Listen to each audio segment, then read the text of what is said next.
Miranda panjang banget. Ini biasanya guru-guru juga pada hadir sih, tapi SMA Jeneponto ini memang paling tergetol. Tahun Mhm. kemarin juga pesertanya paling banyak tuh, berapa ratus siswa gitu dari satu SMA ini doang. Kenapa tuh kira-kira? Ayo diceritain. Kemarin sih hasil kita ngobrol-ngobrol sama guru-guru sama yang lain memang, selain antusiasme anak-anaknya, guru-gurunya juga ngedorong banget tuh anak-anaknya buat belajar ilmu-ilmu baru. Kemarin juga Mmm. ngobrol langsung sama kepala sekolahnya support banget. Makanya kita berencana ke Jeneponto nih mungkin bulan depan kalau udah, eee, guru-guru semua divaksin, mungkin bulan depan kita udah bisa ke sana. Berarti di Sulawesi Selatan ya? Jeneponto tuh? Sulawesi Selatan, betul. Dari Makassar 3 jam tuh. Oh.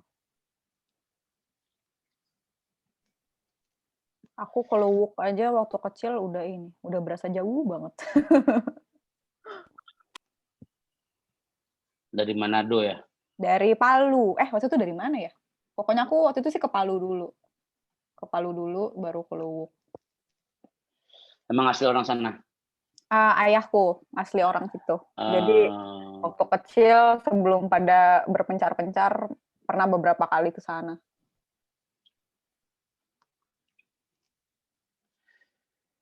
terus Mau baru SMA ke Jakarta? ayah aku sih, kalau aku sih dari kecil udah di Jakarta. Oh, Mmm, ini emang orang Jakarta sebenarnya? iya.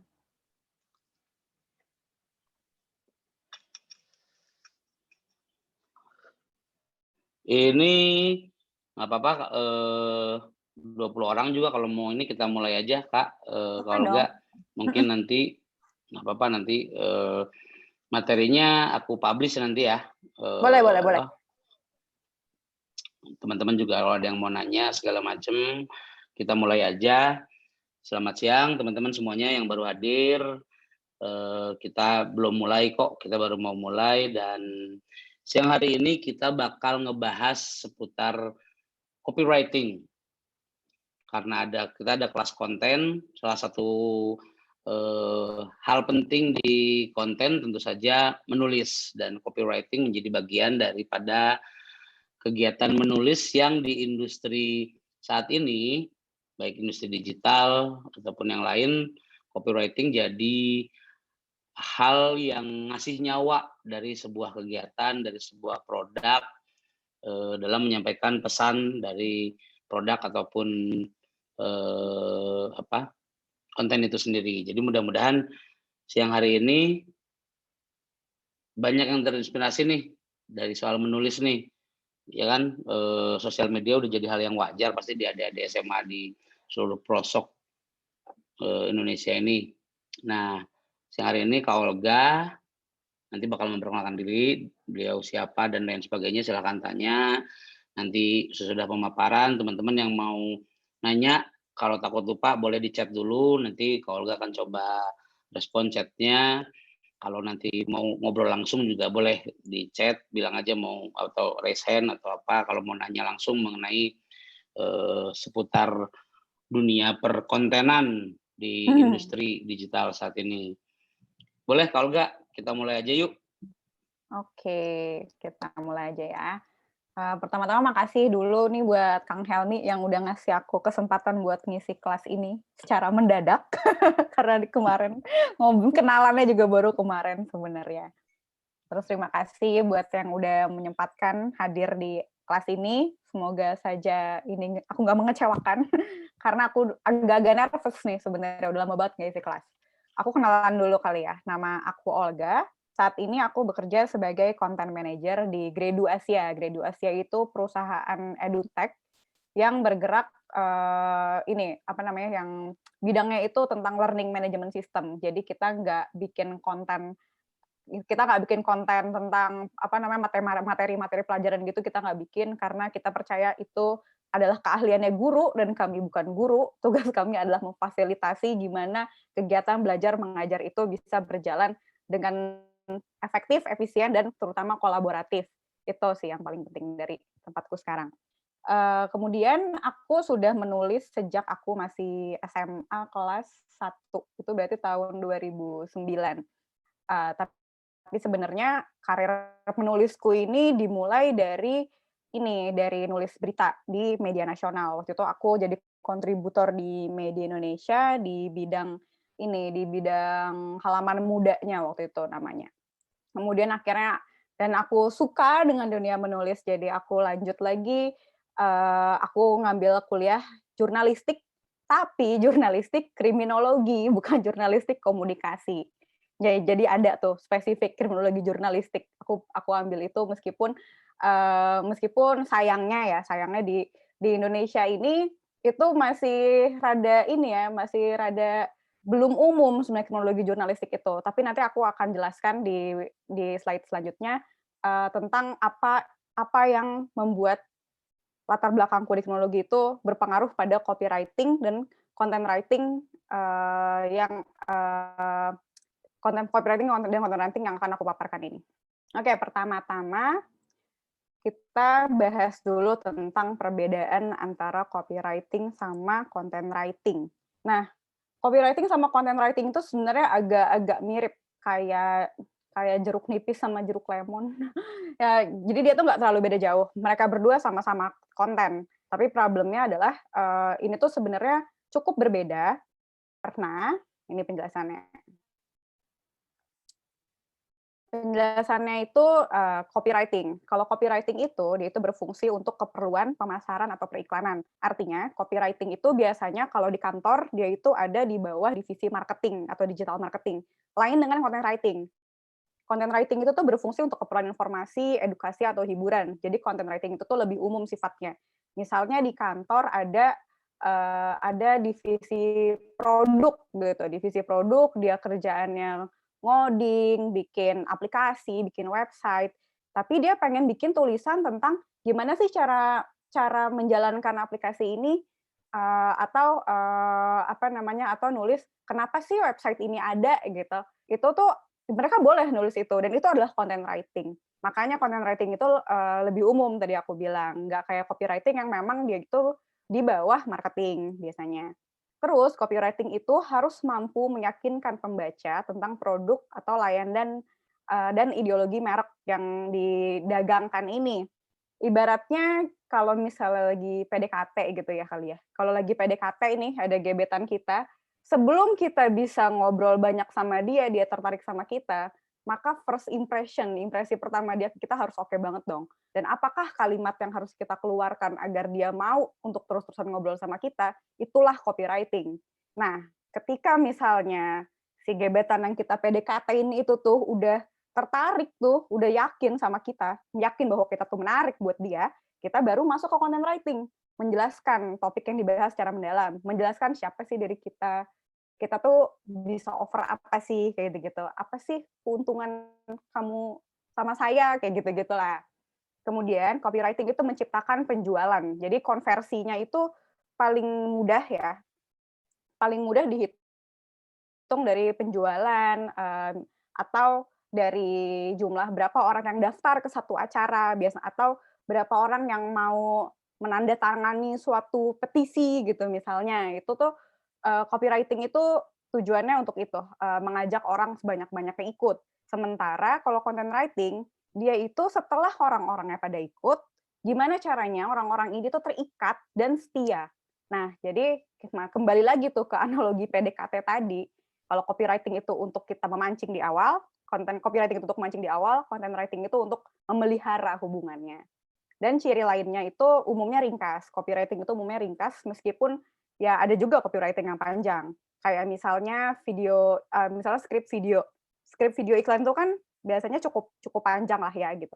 Cukup panjang. Nah, tapi itu termasuk copywriting. Selama dia tujuannya untuk menjual, untuk memasarkan, untuk mengiklankan, untuk meyakinkan pembaca buat ayo coba, ayo pakai, ayo daftar, itu namanya copywriting. Nah, kemudian content writing itu umumnya panjang. Jadi gampangnya ini nih, copywriting itu membuat orang dari A menjadi B. Dari yang nggak mau, jadi mau. Jadi yang nggak minat, jadi minat. Sementara content writing membuat orang dari B menjadi B+, membuat orang yang udah minat, jadi nggak mau pindah ke lain hati, bikin orang yang udah daftar, jadi terus-terusan pakai itu, gitu. Itu bedanya. Nah, kita kembali ke yang tadi nih, copywriting versus content writing. Kayak slogan itu bisa masuk ke copywriting. Slogan itu masuk copywriting karena dia ringkas, dia tujuannya untuk membuat orang tertarik untuk mempelajari lebih lanjut tentang satu merek kayak gitu-gitu. Kemudian kalau iklan udah pasti, iklan udah pasti masuk ke copywriting. Karena ya tadi aku bilang copywriting itu memang untuk pemasaran atau periklanan. Kemudian billboard yang biasa ada di jalan gitu-gitu, itu umumnya pasti pakai copywriting dong. Karena nggak boleh juga sebetulnya pakai content writing, itu ada aturannya. Karena kan billboard kan biasanya di jalan kan. Nah, kalau misalnya kontennya kepanjangan, terus orang mau baca, terus malah bikin jadi nggak fokus pas nyetir, itu bahaya. Jadi terkait billboard ini memang sudah ada aturannya juga, nggak boleh terlalu panjang. Nah, ini script video nih yang tadi aku bahas. Script video kalau misalnya fungsinya untuk komersil, tutorial cara pakai Zoom gitu misalnya. Tutorial cara pakai Zoom atau atau ulasan sesuatu gitu, ulasan rice cooker gitu. Ulasan rice cooker itu bisa jadi content writing, bisa jadi copywriting. Ini ada ulasan nih. Itu tergantung pada tujuannya melakukan ulasan itu. Tapi biasanya seperti ulasan atau artikel blog itu judulnya adalah copywriting. Jadi meskipun isinya content writing, isinya panjang, isinya menjelaskan, tapi karena untuk untuk membuat orang mau baca, untuk membuat orang pengen pengen kenal lebih dalam, akhirnya judul yang menarik itu headline-nya adalah copywriting. Kalau nggak salah kan sempat bikin kelas ada artikel kelas penulisan artikel gitu-gitu kan ya. Nah, biasanya kalau di artikel itu selain ada judul, ada ini juga judul atau headline gitu, ada ininya juga ada deskripsi ringkasnya, ringkas. Nah, itu tuh juga bagian dari copywriting. Jadi copywriting dan content writing ini nggak hanya berdiri sendiri, tapi mereka saling melengkapi satu sama lain juga gitu. Terus jingle itu copywriting. Ini nanti aku akan agak jelaskan sedikit tentang si jingle dan copywriting ini. Cuma pernah nggak sih ada iklan yang kalian tuh entah kenapa ingat terus sama kalimatnya. Misalnya kalau zaman aku tuh apa ya? Iklan cat rambut. Iklan cat rambut yang bapak-bapaknya ngomong mama cantiknya kayak gitu. Itu sebenarnya itu copywriting. Itu termasuk dengan script video, copywriting, tapi disampaikan dengan nada gitu, dengan nada yang menarik, yang mudah diingat. Itu membuat orang jadi terpancing gitu loh untuk ingat terus gitu. Kemudian ada berita, kalau berita ini sudah pasti content writing karena sifatnya kan menginformasikan. Dan kalau misalnya kemudian ini ternyata ada iklan-iklannya, itu beda lagi, itu namanya artikel advertorial gitu. Jadi berita memang kan banyak juga ya ini jenis-jenisnya. Kemudian brosur mungkin suka lihat gitu, dikasih brosur jual rumah atau apa, terus bilangnya harga naik mulai Senin kayak gitu. Itu adalah copywriting. Karena orang berpikir, oh berarti gue harus beli sekarang gitu. Itu kan memancing untuk beli, untuk ngecek lebih jauh. Mungkin pertama lihatnya harga naik mulai Senin, habis itu dibuka deh sampingnya. Oh, daftar harganya segini. Itu kalian sudah tertarik berarti sebenarnya. Itu copywriting yang berhasil namanya. Kemudian katalog. Katalog itu misalnya kita kasih contoh kopi kenangan sih yang paling gampang. Kopi kenangan itu salah satu produk yang katalognya, yaitu menunya, itu tuh pakai nama yang aneh-aneh. Dan itulah juga yang bikin dia jadi populer gitu kan. Akhirnya kan ada berbagai macam kopi-kopi lain gitu yang namanya unik-unik gitu kan. Padahal itu pionirnya yang memulai itu adalah si kopi kenangan itu. Dia menggunakan copywriting kopi kenangan mantan, kopi mantan menikah, something itulah, itu dia taruh di katalog. Nah, itu juga copywriting. Itu jadi yang membedakan copywriting sama content writing. Semoga udah bisa bedain ya sekarang. Nah, tapi pertanyaannya belum pertanyaan dulu. Ini contoh copywriting dulu. Contoh copywriting di berbagai media. Ini tahun 2017. Ini aku suka banget sama Traveloka, dan pasti kalau Traveloka ingetnya ini kan, apa namanya, Traveloka dulu, rekreasi kemudian gitu, lebaran kemudian. Itu tagline yang sangat catchy. Karena karena tadi juga selain kalimatnya yang bagus, terus nada ketika dia diiklankan itu bikin orang inget terus gitu. Nah, kalau yang 2017 ini aku suka banget nih, ada kalimat bukan cuma murah, ini harga jujur, tanpa syarat berlaku selamanya. Dia itu menyelesaikan kegalauan gitu kasarnya. Mereka di Traveloka ini membuat kopi yang menyelesaikan kegalauan orang-orang. Kenapa galau? Karena sering nggak sih ketika kita lihat sesuatu harganya murah gitu atau diskon gede-gedean, pasti kita langsung suuzon. Kita pikir, ih pasti ada aturannya, idih pasti diskon 90% maksimal Rp2.000, kayak gitu-gitu. Nah, tapi Traveloka ini mengangkat masalah itu menjadi sebuah copywriting. Makanya aku suka banget sama ini tahun 2017. Dan kebetulan aku tuh nggak suka traveling anaknya. Aku nggak suka traveling dan ini sempat bikin aku jadi browsing. Bikin aku jadi cari-cari, cari liburan kali ya, kemana kali ya, meskipun akhirnya nggak jadi. Karena memang dari dasarnya tidak suka liburan, jadi agak-agak susah. Ini udah kepribadian sih. Tapi aku jadi spend waktu di website dia, dan itu juga adalah pencapaian. Screen time di mereka tuh itu pencapaian juga gitu. Kemudian ini Shopee. Ini kalau misalnya kalian cari Shopee di Google, ini akan ada salah satu bentuk copywriting. Agak panjang memang, agak panjang, nggak kayak gini yang bukan cuma murah, ini harga jujur gitu. Tapi ini juga sebenarnya copywriting. Kenapa? Karena dia menunjukkan apa sih, dia menunjukkan nilai plus dia sebagai sebuah e-commerce, sebagai tempat belanja online. Yaitu di bagian sini nih yang paling mencolok. Tanpa khawatir biaya pengiriman hanya di Shopee. Karena itu nggak salah banget, Shopee itu pintar sekali. Karena banyak banget ya orang yang mikir, mikir mikir 2 kali gitu buat anggaplah nambah 10.000 buat barang. Salah, orang tuh nggak apa-apa belanja nambah 10.000, tapi nambah ongkos 10.000 tuh nggak mau, kayak gitu. Itu tuh suatu behavioral economic sih itu. Nah, itu deh ya, makanya si meta description ini menurutku Shopee ini bagus banget. Terus ditambah transaksi aman dan garansi harga termurah, layanan customer service 24 jam, tunggu harga termurah. Nah, ini semua tuh copywriting, ini jualan banget ini. Ini bisa dibilang hard sell ya. Kemudian ada Pons. Pasti pada tahu dong Pons. Ini selain karena Maudy Ayundanya juga cantik ya. Cerah natural seketika, 0% make up. Nah, buat yang ini yang belum terlalu aware, Pons itu target audiensnya adalah anak-anak usia sekolah biasanya. Karena mereka kalau yang sudah orang-orang dewasanya tuh ada ada Pons yang warnanya merah ya kalau nggak salah, aku lupa deh. Pokoknya ada yang lain. Nah, untuk Pons yang ini itu tuh dikhususkan untuk anak-anak usia sekolah gitu sebenarnya. Dan dia bilang 0% make up. Kenapa? Karena aturan di sekolah kita tidak boleh pakai make up. Maka pakai ini aja. Ini nggak ada sama sekali make up-nya. Ini pas banget. Dia nggak ngomong, Pons itu tidak pakai kata-kata seperti cerah natural seketika alami gitu, atau cerah natural seketika seperti tidak pakai make up. Enggak. Dia bilang 0% make up. Dia menegaskan di situ. Itu makanya itu menarik ke copywriting.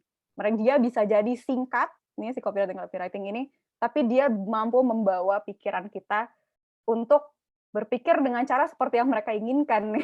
Itu kalau kayak gitu, itu berarti udah berhasil, itu namanya copywriting. Gitu. Nah, kenapa harus tahu bedanya ini yang tadi nih? Kenapa harus tahu bedanya? Agar kamu menghargai diri kamu sendiri dan agar kamu menghargai karyamu sendiri. Jadi seperti yang aku bilang, copywriting itu lebih spesifik daripada content writing. Dan Meskipun keduanya sama-sama punya tantangan masing-masing, tapi copywriting itu lebih sulit kayak bisa dibilang begitu karena copywriting itu satu, dia itu lebih cepat kelihatan hasil efektivitasnya tuh lebih cepat ketahuan dibanding content writing. Nah, itu kan jadi ada apa ya, kayak ada beban tersendiri gitulah. Nah, jadi kalau misalnya kalau coba membuat sebuah copywriting, jangan khawatir kalau misalnya saat ini ya, ini tentang menghargai diri sendiri. Jangan khawatir kalau misalnya kok kok nggak efektif ya, kok yang likes dikit ya, kok nggak ngaruh apa-apa sih gitu. Itu jangan jadi rendah diri karena copywriting itu memang cukup susah. Memang cukup susah, tapi bukan berarti nggak bisa dong. Karena itu memang copywriting itu tuh adalah kemampuan yang ini kok sebenarnya yang berdasarkan jam terbang aja. Nanti di slide selanjutnya juga bakal dijelasin gimana caranya kita bisa dengan cepat bisa jago nulis copywriting. Tapi aku sendiri juga tentu saja masih belajar karena nggak boleh berhenti belajar ya. Itu catatan penting. Dan agar kamu menghargai karyamu sendiri. Jadi nih, ini kita buka-bukaan sedikit ya. Kita buka-bukaan sedikit tentang industri konten gitu. Industri konten itu tuh karena orang suka nggak tahu bedanya antara copywriting dan content writing, dianggap satu dia ini tuh dianggap pekerjaan yang berbeda. Oleh sebab itu, harus ada dua yang dihargai juga, nggak bisa cuma satu. Ini penting untuk diingat gitu. Jadi jangan sampai kalau misalnya nanti kamu dapat kesempatan untuk bikin copywriting dan atau content writing, jangan jangan terlalu rendah menilai karyamu sendiri. Kamu harus percaya diri kalau kamu bisa menyelesaikan semuanya dengan baik dan semuanya sama-sama punya nilai. Itu penting banget. Karena menurutku ya, sebagai yang ya udah hampir 10 tahun di dunia konten dan kreatif ini, pada akhirnya tuh yang paling bikin kita semangat untuk terus-terusan bikin konten, itu adalah apresiasi. Nah, kalau misalnya kamu nggak tahu bedanya, takutnya jadi terbiasa nggak diapresiasi. Nah, itu sangat harus dihindari banget. Gitu. Nah, ini 5 ciri yang bikin kamu harus jadi copywriter. Pertama, kamu suka nulis kreatif. Kalau misalnya kamu suka bikin pantun, kamu suka bikin plesetan misalnya, kamu suka cari kata-kata baru di kamus, terus habis itu kamu pakai di kehidupan kamu sehari-hari, atau kamu suka cari sinonim, kamu suka cari rima gitu. Itu kamu sudah punya modal pertama untuk jadi copywriter gitu. Kemudian kedua, kamu suka mengamati sesuatu. Mengamati sesuatu itu penting banget untuk jadi copywriter. Karena kayak tadi, contoh-contoh copywriting tadi, itu kan mereka kan berangkat dari masalah gitu. Traveloka melihat, oh masalahnya itu orang-orang suka ngerasa dibohongin sama harga murah. Oke, saya bikin ini. Terus Pons, oh anak sekolah tuh nggak boleh ternyata pada pakai make up. Jadi kita harus bikin yang 0% make up. Terus Shopee, oh ternyata orang-orang tuh berat banget ya bayar ongkir ya. Ya udah deh saya gratisin dan saya tulis itu jadi kalimat pertama. Kayak gitu. Makanya itu tuh kamu suka mengamati sesuatu, ini terkesan seperti cari-cari masalah, betul gitu. Tapi nggak apa-apa cari masalah, asal kamu juga cari solusinya. Dan ketika kamu dapat solusinya, kamu bisa ngepak itu menjadi sebuah tulisan yang kreatif, itu jadi copywriting. Sesederhana itu. Nah, selain mengamati sesuatu untuk cari-cari masalah tadi,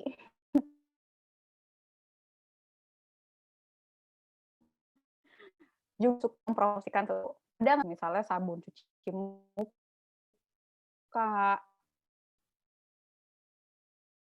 atau sepatu, atau pen tuh sudah terikat sama satu pulpen. Jadi aku suka mempromosikan pulpen.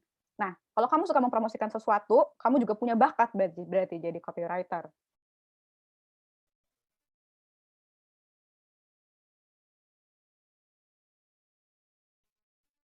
Atau biasanya ini, kalau yang paling umum itu biasanya di ini ya, di IG. YouTube yang unboxing. Kalau kamu suka kayak gitu, berarti kamu juga bakat tadi jadi copywriter. Keempat adalah kamu suka berpikir out of the box. Nah, out of the box ini berhubungan sama mengamati sesuatu dan mempromosikan sesuatu tadi. Mengamati, cari masalah dan cari solusinya yang out of the box tentunya. Kemudian mempromosikan sesuatu dan cara mempromosikannya itu yang out of the box. Jadi kalau misalnya kamu suka sama pulpen lagi. Kamu suka sama pulpen. Ini kayak pulpen aku. Pulpen aku ini Uniball namanya. Aku pengen semua orang pakai ini. Jadi aku ini contoh aja ya. Ini contoh. Aku bisa mempromosikannya dengan bilang tulisan bisa bilang tulisan cakar ayam jadi bisa jadi tulisan sambung kayak gitu pakai pulpen ini kayak gitu misalnya. Itu tuh jadi berpikir out of the box gitu. Meskipun tadi kayaknya agak maksa, cuma kebayang lah ya. Dan terakhir suka tantangan. Ini penting sekali. Kenapa? Karena seperti yang tadi aku bilang, menjadi copywriter itu sangat menantang. Sangat menantang, harus bisa lihat celah, harus bisa mikir dari perspektif yang unik kayak gitu-gitu dan harus ikut tren, harus bisa mengikuti tren sih. Ikut tren itu tuh bakal jadi nilai plus banget untuk seorang copywriter karena dia jadi tahu apa sih yang lagi relevan, yang relevan di ini kita, di apa yang sedang terjadi dan relevan di masyarakat. Itu sih penting. Kalau misalkan nggak punya, kita buat jadi punya. Karena biasanya ini tuh karena nggak terbiasa aja, jadinya tuh seolah-olah kita nggak punya. Kalau tuh aku yakin banget, semua orang tuh pasti sebenarnya punya ini. Semua orang tuh pasti punya ini. Tinggal intensitasnya aja yang berbeda-beda. Nah, jadi mungkin latihannya nih untuk menjadi copywriter sejati itu bisa dengan kalau misalnya suka nulis bisa dimulai dengan iseng-iseng nulis kreatif, lagi bosan coret-coret aja. Terus kalau misalnya selama ini kalau mengamati sesuatu cuma buat julid gitu, buat nyinyirin orang, coba dicari lagi coba dilihat lagi dengan sudut pandang, agar tidak seperti itu maka harus apa ya? Kayak gitu. Terus tadi promosikan sesuatu, pikir out of the box, dan tantangan. Ini pasti sebenarnya semua orang punya ini sih, tinggal dimatangin aja. Nah, memang apa sih untungnya jadi copywriter? Terus kenapa kalau kita nih, kalau kamu punya 5 ciri tadi, kenapa harus jadi copywriter? Nah, itu pertama adalah karena kebutuhannya tinggi. Copywriting itu adalah kebutuhan sih kalau aku bilang ya. Seperti yang kalian tahu, berapa banyak kalian buka WhatsApp, terus kalian lihat WhatsApp story, seberapa banyak teman-teman kalian yang jualan. Berapa banyak teman kalian yang jualan di status, atau kalian mungkin bisa lihat di grup WhatsApp atau di Instagram kalian sendiri deh, berapa banyak rekan teman-teman kalian sendiri gitu ya, nggak usah jauh-jauh yang ini lah, nggak usah jauh-jauh di mall di mana gitu, teman kalian sendiri tuh yang berdagang. Ketika berdagang itu, ketika mereka berusaha untuk menjual produk atau layanan mereka dengan satu kata-kata yang manis, kata-kata yang kreatif, dan bikin orang mau jadi ngeklik apa sih, jualan apa sih, pengen buka profilnya, itu adalah copywriting. Makanya aku bilang kebutuhannya tuh tinggi banget sebenarnya copywriting ini, apalagi di saat sekarang semuanya serba digital, itu semakin tinggi kebutuhannya. Jadi ini kesempatannya luas banget untuk berkarir sebagai copywriter. Kedua, ini tuh bisa dikerjakan dari rumah. Mungkin kalau aku ngomongnya 2019 gitu ya, mungkin kalau ngomong 2019 orang mikir, ya emang kenapa kalau mesti dari rumah gitu. Tapi kenyataannya nih sekarang nih alhamdulillah ya, ini ada rasa syukur sendiri gitu. Akhirnya nih orang-orang tuh makin tercerahkan kalau misalnya nggak perlu kok kerja tuh harus ke Jakarta, harus ke kota besar, kayak gitu tuh nggak perlu, karena semua bisa dikerjakan dari rumah.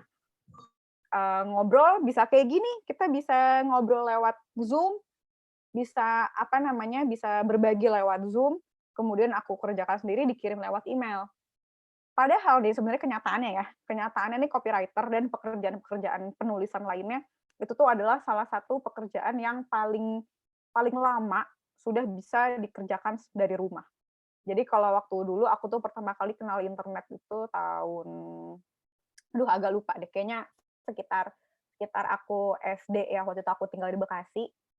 Itu aku SD, kakakku udah SMA, dan kakakku tuh udah bisa gitu, kerja dari rumah gitu sebagai penulis, waktu itu kalau saya jadi penulis blog lah gitu, kayak gitu. Makanya ini tuh enak banget jadi copywriter tuh. Udahlah bisa dari rumah, bisa dikerjakan secara lepas. Maksudnya adalah nggak terikat, jadi tuh kerjanya berdasarkan proyek. Misalnya teman kamu ada yang tahu kamu itu jago nulis, kamu jago bikin caption, kamu jago bikin pantun, bikin tagline gitu. Kamu, apa namanya, kamu bisa menerima ajakannya dia untuk bikin nih, apa namanya, untuk bikin bikin tadi itu, bikin caption segala macam tadi untuk bisnisnya dia. Makanya dibilangin ini bisa dikerjakan secara lepas. Kayak kamu nggak harus apply CV, ngasih CV, wawancara, ikutin proses rekrutmen yang panjang banget untuk jadi copywriter tuh kamu nggak perlu itu, gitu. Ini benar-benar luas banget makanya, apa namanya, kesempatannya untuk jadi copywriter. Kemudian bisa dipelajari secara mandiri, kayak yang tadi aku bilang.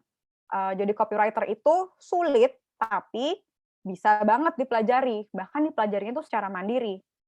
Eee, ini sebenarnya nanti ada penjelasan lebih dalamnya sih di slide agak-agak bawah, cuma ini kurang lebih yang bisa aku jelaskan adalah copywriting itu bisa kamu terapkan ke diri kamu sendiri, gitu. Atau kayak tadi aku bilang, tetangga kamu jualan, kamu bisa bantuin, itu kan bisa dipelajari secara mandiri kan, gitu. Kemudian, untungnya menjadi copywriter lagi adalah biarkan portofolio yang berbicara. Semakin sering kamu membantu teman-teman kamu menjual dagangannya, mempromosikan dagangannya, dengan kata-kata yang unik gitu, itu tuh bisa masuk portofolio kamu. Jadi setiap kali kamu membuat copywriting, simpan. Simpan, dokumentasikan, karena itu akan jadi modal kamu untuk mengambil project yang lebih besar lagi. Mungkin sekarang kamu tingkatnya bantu teman-teman kamu promosiin jualan teman-teman kamu gitu. Terus, nanti, pas udah banyak, wah ternyata jago nih, gitu. Nanti kamu bisa, ke toko orang lain yang lebih besar atau apa namanya, atau orang yang kamu nggak kenal, kayak gitu-gitu sih. Itu tuh sangat mungkin. Jadi nggak jadi ketika kamu menjadi copywriter, ini pengalamanku juga sih ya sebenarnya. Dan staff-staff-ku juga aku nggak terlalu minta mereka harus lulusan komunikasi, lulusan sastra atau apa, enggak. Kalau kamu bisa nulis kalau kamu bisa nulis copywriting yang menarik, maka kamu itu udah oke banget, kamu itu harus berkarir sebagai copywriter. Makanya itu dibilangin biarkan portofolio yang berbicara, untuk membuktikan kalau kamu itu punya kemampuan. Sebenarnya ini sih, apa namanya, berlaku untuk semua industri kreatif, nggak cuma copywriting atau content writing doang, gitu. Itu enaknya kerja di industri kreatif. Tapi yang penting inget ya tadi, disimpan dokumentasinya, karena itu sifat burukku tuh. Aku suka nggak nyimpen, hasil karyaku, terus akhirnya aku bingung sendiri kalau misalnya mau mau ngelamar-lamar atau mau ikutan project, itu jangan dicontoh, gitu. Kemudian tantangan yang dinamis, makanya tadi dibilangin kalau misalnya kamu suka tantangan, kamu tuh cocok banget jadi copywriter. Tantangannya tuh dinamis banget. Bisa jadi target pasarnya adalah orang yang jauh lebih tua daripada kamu, atau produknya itu adalah produk yang nggak pernah kamu pakai sebelumnya dan kamu juga nggak mau pakai, kayak gitu-gitu. Makanya tantangannya tuh dinamis banget. Nah ini tapi ada nih nanti, aku kasih tahu kuncinya untuk menghadapi ini. Nah, tapi kalau tantangan dinamis terus apa untungnya? Untungnya adalah kamu nggak bosen. Ketika seseorang berkarir di satu bidang, penyakit yang paling sering muncul adalah penyakit bosan. Aduh bosan banget sih ngerjain ini, bosan banget sih mesti kayak gini, itu monoton. Jadi copywriter nggak bakal monoton, karena kita akan selalu dihadapkan dengan berbagai macam produk, berbagai macam target, berbagai macam orang lah intinya. Makanya ketika kita berhadapan dengan tantangan yang dinamis ini, di saat itu pula kita punya kesempatan melebarkan kemampuan. Maksudnya apa melebarkan kemampuan? Maksudnya adalah, eee, jadi kamu itu nggak cuma belajar menulis, nggak cuma melatih kemampuan menulis kamu, tapi kamu juga melatih kemampuan analisis kamu, melatih kemampuan komunikasi kamu, karena kan komunikasi misalnya yang umurnya 40 tahun ke atas dan yang 13 tahun ke 18 tahun kan pasti beda kan. Nah itu tuh kamu semakin banyak gitu loh. Jadi tuh ketika kamu jadi copywriter kamu gak cuma nulis, tapi banyak banget kemampuan-kemampuan yang secara kamu sadari atau enggak, kamu jadi punya kemampuan itu. Kemampuan nego juga, kemampuan ngomong. Terus kalau misalnya udah lama, mungkin kamu juga bahkan bisa punya kemampuan visual. Mungkin kamu nggak bisa gambar, tapi kamu tahu apa yang bagus dan mana yang tidak. Mana yang sesuai dengan copywriting yang sudah kamu buat dan mana yang enggak. Karena itu ini sekedar info tambahan. Antara copywriting dan visual itu harus seimbang. Jangan sampai salah satunya lebih keren atau lebih kuat dibanding yang satunya. Karena kalau kayak gitu itu juga akan mengacaukan pesannya sebenarnya. Dan ketika seiring berjalannya waktu gitu ya, seiring banyaknya proyek yang dikerjakan, itu tuh bisa tuh nanti kamu jadi mulai peka sama warna, peka sama oh ini bagusnya di bold nih yang bagian sini, yang ini di stabilo kayak gitu-gitu. Itu kemampuan-kemampuan yang nanti akan secara alami akan tumbuh di kamu. Ya kata orang nih, ini tuh adalah kalimat nih yang kalimat di bawah judul ini. Kalimat yang sering banget yang bakal sering kamu dengar ketika kamu berkarir sebagai copywriter. Ah ini sih gampang, cuma nulis doang gitu. Tapi sampai dicoba sendiri gak bisa pasti. Gitu. Jadi jangan pernah jadi down ya kalau misalnya ada orang yang ngomong, nulis doang gue juga bisa. Ini mah gampang, jangan down. Tapi dibiarin aja, karena kita yang tahu sebagai copywriter betapa beratnya menjadi copywriter gitu. Nah, pada dasarnya konten adalah industri paling fleksibel, kayak tadi aku bilang, bisa di mana aja, bisa kapan aja, mau ngerjain project lokal, nasional, internasional itu bisa. Karena ini karena kita nggak perlu ketemu tatap muka sebenarnya. Yang penting kita punya media untuk berkomunikasinya gitu. Terus ada dokumen yang jelas yang menjelaskan tentang kebutuhannya apa sih gitu. Itu tuh udah cukup. Ini makanya konten itu fleksibel banget. Bisa dikerjakan di manapun, di daerah kalian masing-masing pun bisa. Kan tinggal pinter-pinter aja cari di internet lagi ada project apa sih segala macam. Dan yakin deh kalau misalnya kalian nyari-nyari project-project konten gitu atau project di freelance gitu, pas itu yang paling banyak dicari itu content writing, copywriting gitu, bisa dicari nanti. Kemudian konten itu industri yang terus berkembang. Dia itu terus berkembang karena kalau dulu orang tuh nulis di koran. Mungkin Bapak Ibu guru kan pasti zaman dulu kan yang lebih banyak ini ya, iklan baris gitu. Iklan baris nyari jodoh aja lewat situ. Terus kalimat-kalimatnya juga memancing kan gitu. Gadis manis gitu, laki-laki tinggi kayak gitu-gitulah intinya. Itu tuh copywriting juga tapi loh. Nah, tapi terus berkembang nih. Kalau dulu di koran, sekarang di Instagram. Kalau dulu kalau dulu di TV aja gitu, sekarang di YouTube. Makanya konten itu industri yang terus berkembang. Ini nggak akan mati dan selalu dibutuhkan. Makanya kalau mau mulai berkarir di konten, mulai dari sekarang. Biar nggak terlalu capek ngejarnya. Karena ya itu tadi dia selalu berkembang gitu. Dan karena fleksibel, jadi ini bakal buka kesempatan untuk semakin banyak latihan sambil dapat uang. Kayak gitu ceritanya. Sekarang kita agak ke teknis sedikit. Bagaimana cara membuat copywriting yang baik? Nah, pertama kita harus bahas dulu tentang hal-hal yang harus kamu ketahui sebelum membuat copywriting. Ini bisa kamu tanyakan ke orang yang meminta kamu membuat copywriting. Pertama, siapa target pasar dari produk atau layanan ini? Ini penting banget untuk kamu tahu, agar kamu bisa menggunakan bahasa yang pas untuk nulis copywriting-nya. Kan nggak mungkin dong kamu pakai bahasa gaul anak SMP terkini, kayak misalnya apa sih anak sekolah sekarang tuh bahasanya hyung, itu bacanya hyung kan ya? Ya kayak panggilan-panggilan kayak gitu, tapi padahal target pasarnya sebenarnya ini orang-orang tua 45 tahun ke atas gitu. Itu tuh nggak bisa, selain karena nggak nyambung, bisa jadi nggak sopan, malah bisa jadi bikin ngerasa, "Apaan sih?" Kayak gitu. Apa kebutuhan dari target pasar itu? Nah, jadi setelah tahu target pasarnya siapa, kita harus tahu nih, dia butuhnya tuh apa sih sebenarnya yang di masa kini gitu. Kembali, ini berhubungan sama yang tadi, yang ketika aku jelasin tentang contoh contoh copywriting-nya Pons, oh target pasarnya adalah anak sekolah, kebutuhannya adalah mereka bisa ke sekolah tapi tetap cantik, tanpa dimarahin guru, gitu kan. Itu kebutuhannya tuh.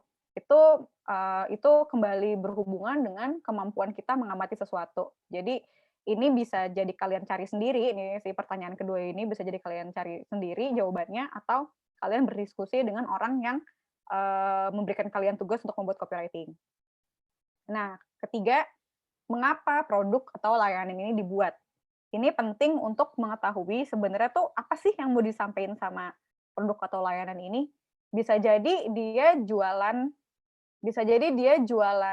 piring gitu.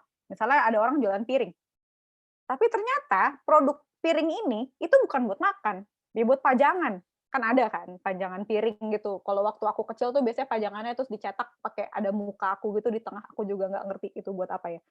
Kayak gitu. Nah, jadi, penting banget nanya mengapa produk atau layanan dibuat, agar kita nggak salah menyampaikan, tahu-tahu beda ternyata, yang kita pikirkan sama yang klien kita minta, gitu. Jangan sampai ada miss di situ. Kemudian, apa manfaat dari produk atau layanan ini? Nah, ini apa sih bedanya dengan apa kebutuhan dari target pasar itu dan apa manfaatnya? Jadi, kebutuhan pasar itu bisa jadi ada sedikit perbedaan dengan manfaat yang ditawarkan oleh si produk atau layanan ini. Karena ya kenyataannya adalah, nggak apa ya, tidak, sesuatu itu belum tentu bisa menyelesaikan semua masalah gitu. Maka dicari kira-kira manfaat yang ditawarkan oleh produk atau layanan ini, apa ya yang beririsan dengan kebutuhan dari target pasar yang kita cari itu, gitu. Kembali coba tadi kita konteksnya yang Pons ya, konteksnya yang Pons, eee, dia butuhnya buat make up, buat biar tetap cantik ke sekolah, atau bahasanya apa sih, cetar ya sekarang? Kayak gitu, tampil ke sekolah. Nah, manfaatnya apa nih? Manfaatnya bikin cantik, misalnya bikin cantik, kepencet, manfaatnya dia bikin cantik, terus bikin gak dimarahin guru, nah itu manfaat-manfaatnya.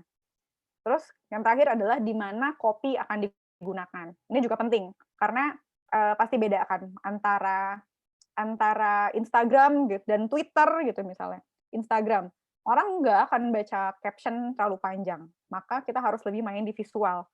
Tapi kalau di Twitter, kalau isinya teks ya orang nggak masalah, kita bisa lebih panjang nulis di situ.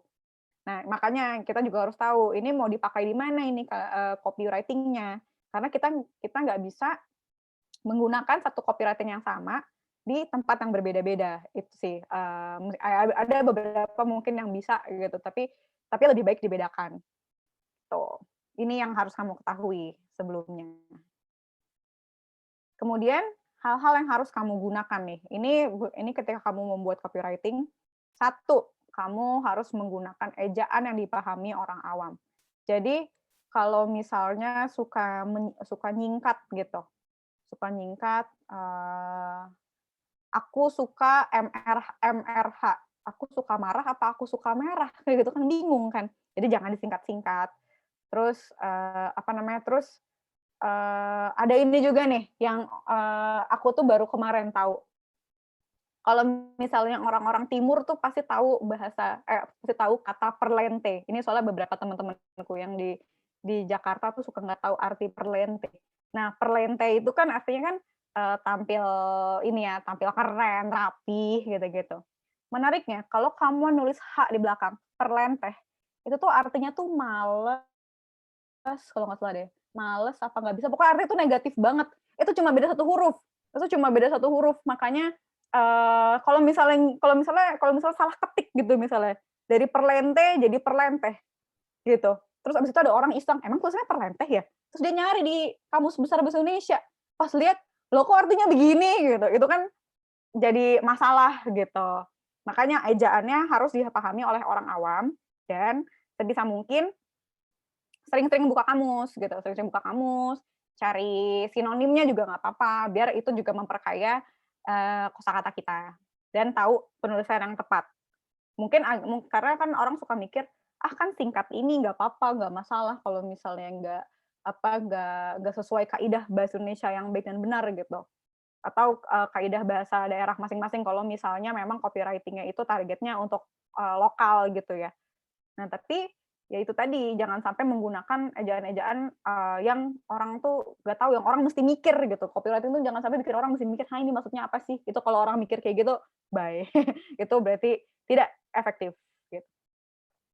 Kedua, diksi yang tidak hiperbola alias jangan lebay. Kalau misalnya beberapa, apa ya, ada sih, ini sebenarnya di teori iklan, ini ada memancing orang dengan kosakata yang hiperbola. Tapi sebisa mungkin ketika nulis copywriting jangan hiperbola, karena orang bisa jadi males duluan. Kayak apa ya, kayak kayak ibaratnya nih kalau lagi makan kue gitu, copywriting yang terlalu berlebihan tuh bikin kuenya tuh jadi manis banget, jadi bikin pusing, jadi males orang bacanya. Jadi yang biasa aja, yang natural kalau dibaca, yang nggak bikin mata capek gitu, yang nggak bikin mata capek.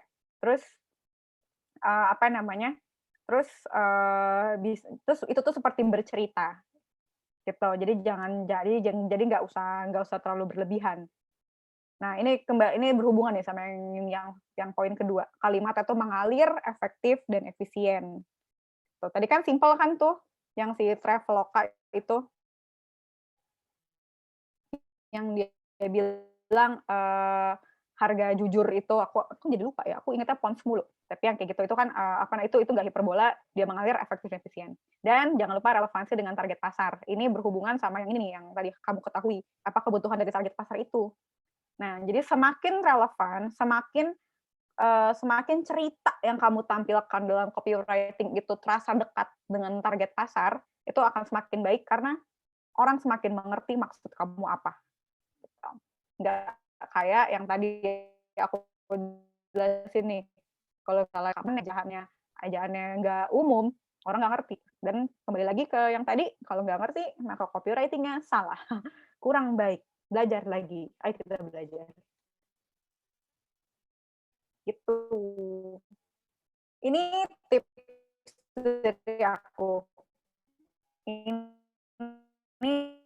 biasanya aku kalau misalnya bikin copywriting, aku tulis poin-poin atau biasanya aku gunting-guntingin kertas gitu yang biar jadi kecil-kecil, terus aku tulis poin-poinnya, terus aku susun jadi kayak puzzle. Nah, poin-poin penting ini dapatnya dari mana? Poin-poin penting ini dapatnya dari pertanyaan yang tadi nih, yang hal-hal yang harus kamu ketahui, gitu. Ini jadi kamu ketika jawab ini, kamu bisa bentuk itu jadi poin-poin yang kamu tulis di kertas, kemudian kamu susun-susun. Oke, target audiens di sini, ini di sini, ini di memang, ini nggak cuma aku, tapi aku banyak banget ketemu orang yang merasakan hal yang sama. Kalau nulis copywriting itu paling enak pakai pensil atau pulpen dibanding ngetik. Kayak lebih bisa coret-coret, lebih bisa eksplorasi dan kreativitasnya lebih kebuka. Itu sih tipsnya sih. Yang paling efektif nih biasanya nih kalau aku udah mandek banget, ya pasti aku bikin poin-poin penting di kertas kecil, terus aku sambungin gitu. Nah, sekarang bagaimana kita menjadi copywriter yang lebih baik? Kalau tadi kita cari tahu tentang cara bikin copywriting, sekarang kita jadi copywriter. Hal yang harus kita lakukan adalah kita melakukan riset dan diskusi. Kenapa? Karena tadi udah dibilangin bahwa semakin relevan copywriting-nya, semakin bercerita, semakin dekat, itu semakin baik. Cara tahunya gimana? Riset. Riset dengan riset tren yang ada, tren yang lagi berlaku sesuai dengan target pasar kita, diskusi dengan target pasar kita, ngobrol aja biasa kalau misalnya memang, target pasarnya ibu-ibu usia 35 sampai 50 tahun gitu, bisa sama ibu kita gitu. Kalau misalnya, kalau misalnya anak-anak remaja, bisa sama ini, bisa sama murid-muridnya, kayak gitu. Jadi kita harus open memang. Terus, kedua, membuat kopi berdasar empati. Nah ini nih, ini yang tadi, ini trik aku trik aku. Ini trik aku yang, tadi aku bilang gimana aku yang kuliah kriminologi, kuliah kriminologi jurnalistik, kemudian sekarang aku menjadi, copywriter. Itu adalah, empati basisnya.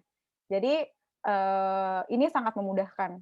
Ketika kita punya empati, akan lebih mudah bagi kita memposisikan diri kita sebagai target pasar kita, tanpa perlu terlalu dalam, riset atau diskusi, tapi itu tetap penting ya gitu. Tapi kita bisa menghemat banyak waktu gitu. Dan empati itu, aku percaya bahwa empati itu ditumbuhkan dan dibiasakan.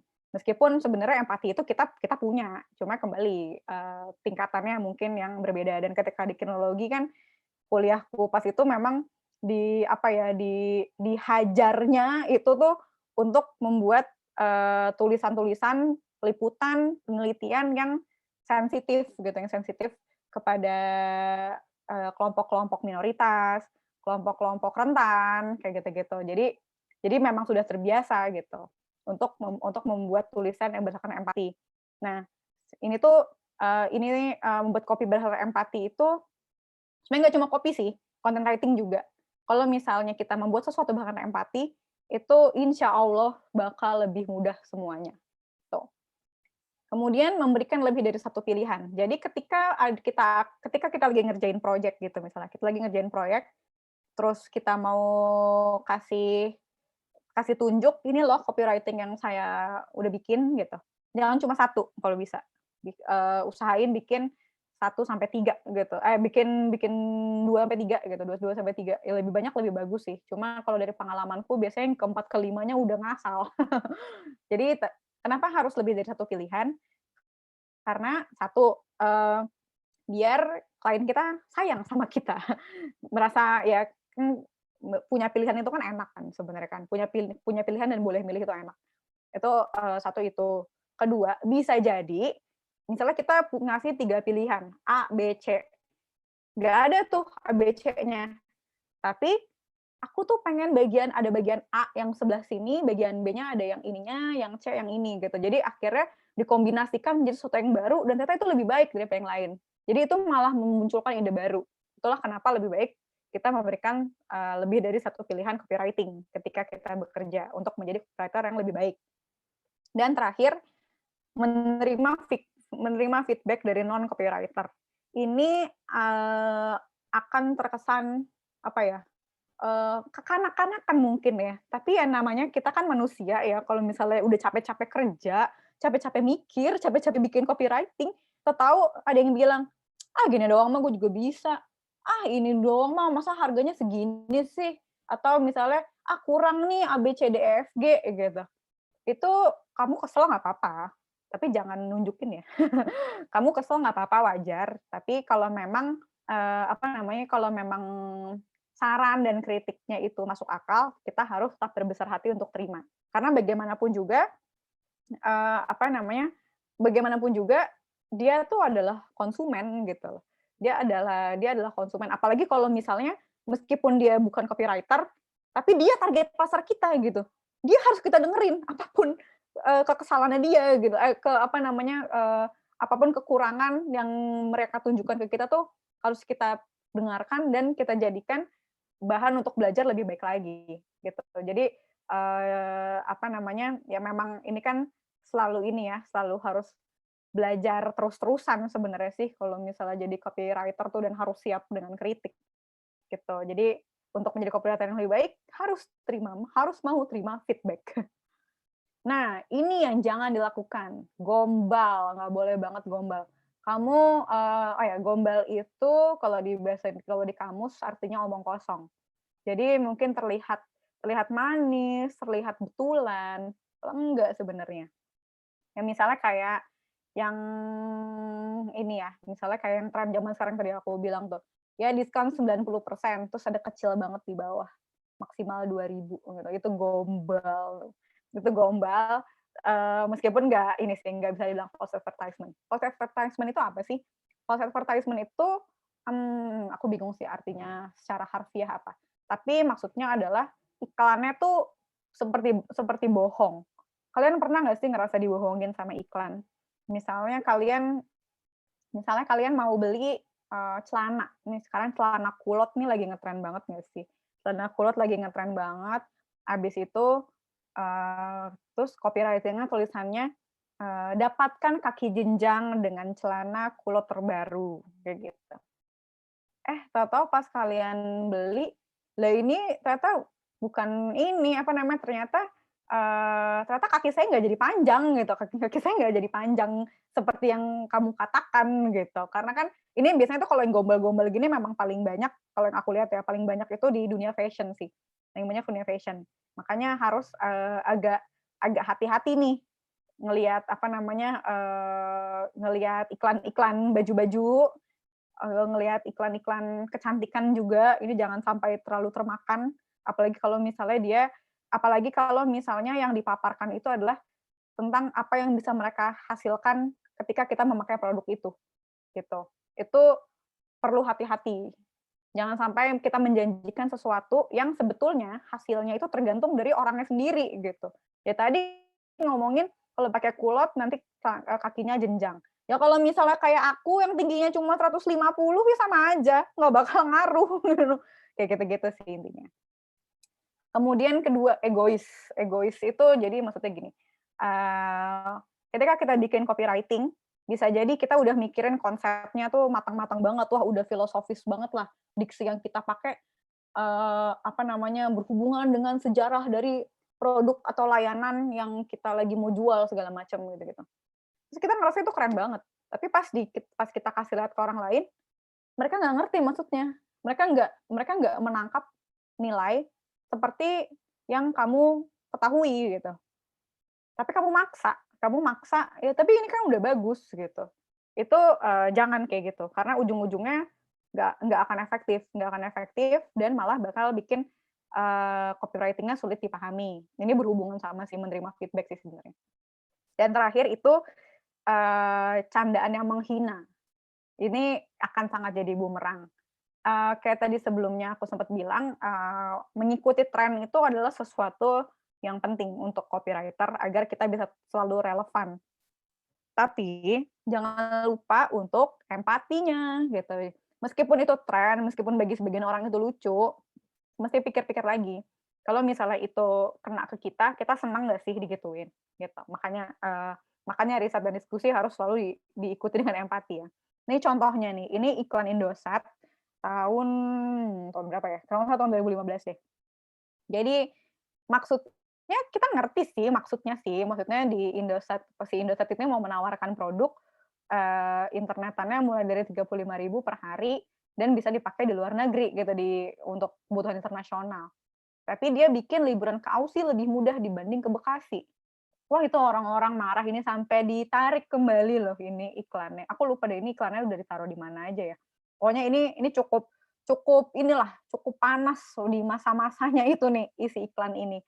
Ketika candaannya tuh, wah kalau ke Bekasi nih harus pakai paspor segala macam gitu-gitu.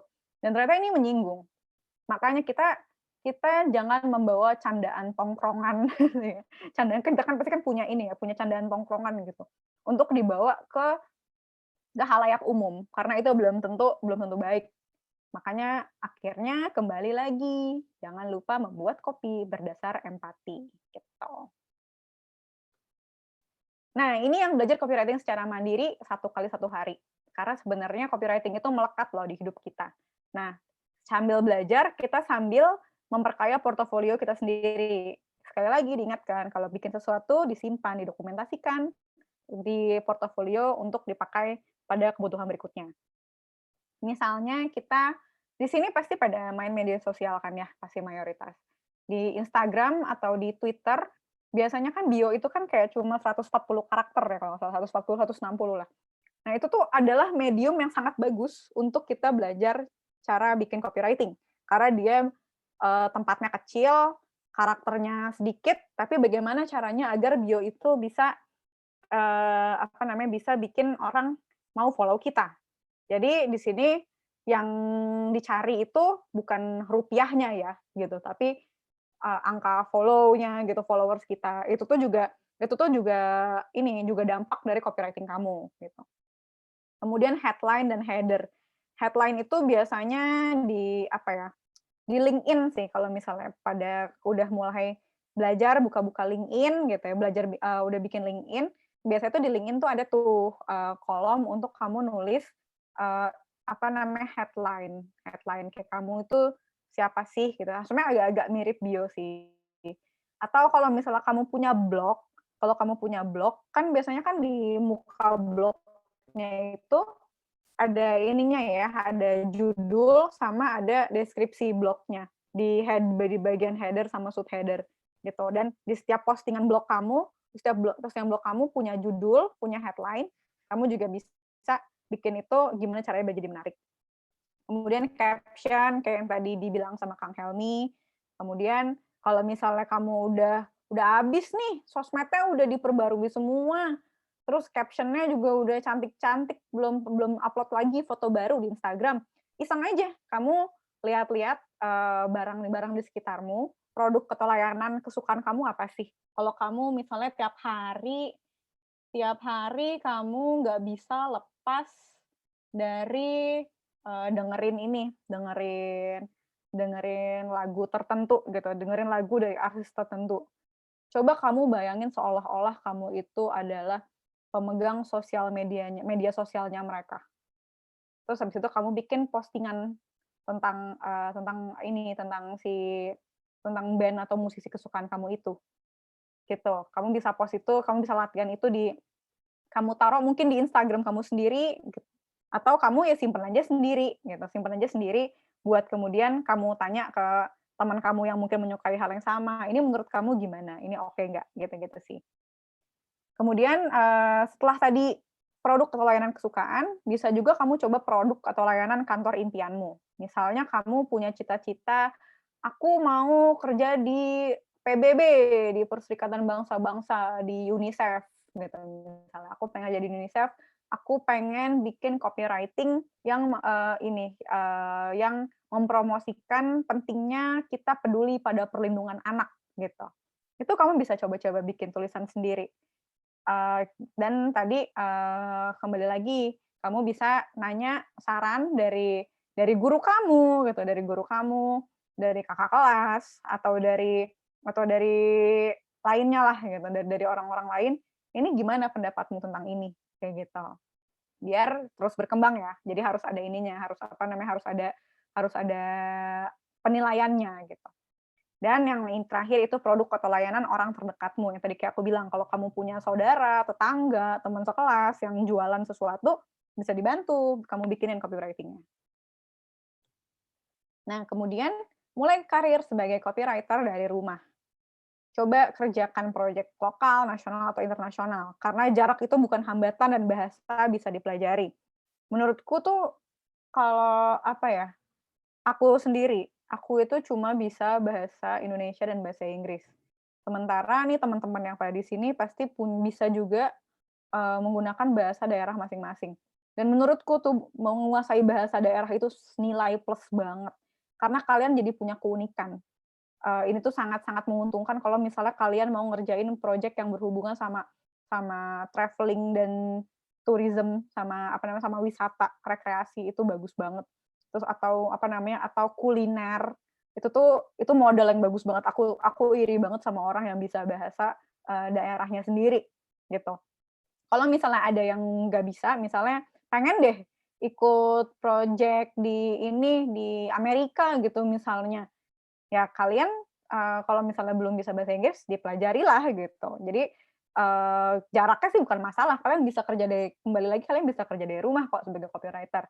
Kalian bisa ngerjain project apapun, yang penting bahasanya nyambung gitu, yang penting bahasanya nyambung. Kalau misalnya memang kebutuhannya bahasa Indonesia, kalau bahasa Inggris ya bahasa Inggris, kalau bahasa daerah tertentu ya bahasa daerah itu, kayak gitu. Dan ini ada website-website yang bisa kalian akses, ini rata-rata gratis sih, kayaknya tuh gratis deh. apa namanya, buat daftar dan, kalian bisa promosi apa sih yang layanan yang kalian berikan dan rate-nya tuh berapa. Ini bisa dibuka sendiri nanti ya, projectsuitco.id, seribulancer.com. Untuk yang 2 ini punya kita nih, punya lokal. Sementara, fiverr.com ini punya luar negeri dan writeraccess.com ini spesifik buat penulis.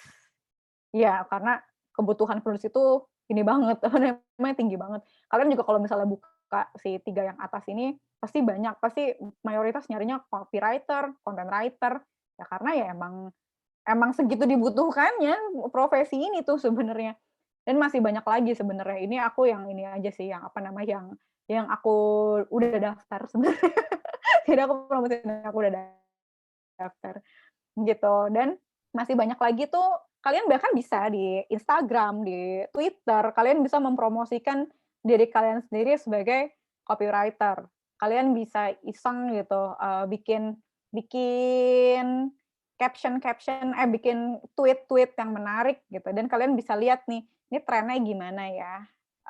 Mungkin nggak bisa dinilai sebagai mungkin nilainya itu bukan uang gitu, bukan rupiah, tapi bisa dari likes, bisa dari retweet, kayak gitu-gitu. Karena sebenarnya, terkait viralitas sebuah konten di media sosial itu adalah relevansi. Nah, tadi balik lagi kan copywriting itu salah satu kuncinya apa? Relevansi. Nah, jadi kita bisa melatih, kemampuan kita untuk selalu relevan dengan keadaan, itu ya dari sosial media masing-masing pun bisa, gitu. Dan nanti kalau misalnya kita udah punya pamor lah gitu, atau ada orang yang nggak sengaja nemu kita gitu, itu bisa dijadiin portofolio kok, bisa jadi portofolio kita juga, gitu. Makanya enak banget sebenarnya jadi copywriter tuh, bisa dikerjain di mana aja, simple. Terus tuh, yang penting sering-sering nulis gitu loh, sering-sering nulis, terbiasa gitu, biar biar terbiasa nulisnya dan mikirnya, dan cara kita melihat sesuatunya gitu yang terbiasa. Makanya ini adalah menurutku tuh profesi yang ini sih, yang menyenangkan. Betah kok nih aku sampai sekarang, gitu. Nah, Boleh jadi loh kalau ada yang mau nanya ya. ya terima kasih dan selamat menulis, kalau mau tanya silakan banget. Apapun loh seputar, dunia copywriting ataupun content writing. Tapi ngomong-ngomong, saya bukan seorang copywriter gitu ya, tapi tadi kan, Mbak Olga, Kak Olga juga beberapa kali ngasih contoh penulisan-penulisan out of the box. Saya beberapa kali bikin kegiatan, yang tadi saya suka plesetan-plesetan kan, makanya saya bikin contoh beberapa kegiatan yang kayak Lailatul Coding. Nah, itu kegiatan beramal di bulan puasa. Ya kalau dibilang plesetan, mungkin bisa jadi plesetan, tapi secara bahasa juga Lailatul malam gitu kan, coding ya ngoding malam hari gitu. Itu kegiatan amal di bulan puasa, Lailatul coding. Terus saya juga pernah bikin kegiatan di Bandung namanya Bandung Lautan API. Ya sebenarnya kan emang ya Bandung Lautan Api bacanya, tapi api di sini API sebagai salah satu ini di dunia IT lah ya. Teknik cara lah. Beberapa kegiatan lagi juga sama kemarin lagi musim-musimnya ini bikin ngobrol-ngobrol namanya Bandung Bermartabat. Kan tahu orang Bandung bermartabat, tapi plesetan-plesetan kayak gitu yang ya walaupun saya bukan copywriter tapi ya karena doyan bikin-bikin kayak gitu jadi salah satu yang mudah menarik perhatian gitu. Terus acara developer juga dulu bikin acaranya Desember, developer bulan Desember kayak gitu. Jadi nggak harus ini yang dimulai belajarnya nggak harus sesuatu yang sifatnya buat industri ya. Kalau nggak bisa jadi buat komunitas, buat keseruan-keseruan di sekolah, di komunitas masing-masing, ada di daerah gitu kan. Apapun lah itu yang tadi memenuhi syarat yang kita sebagai copywriting ya, biar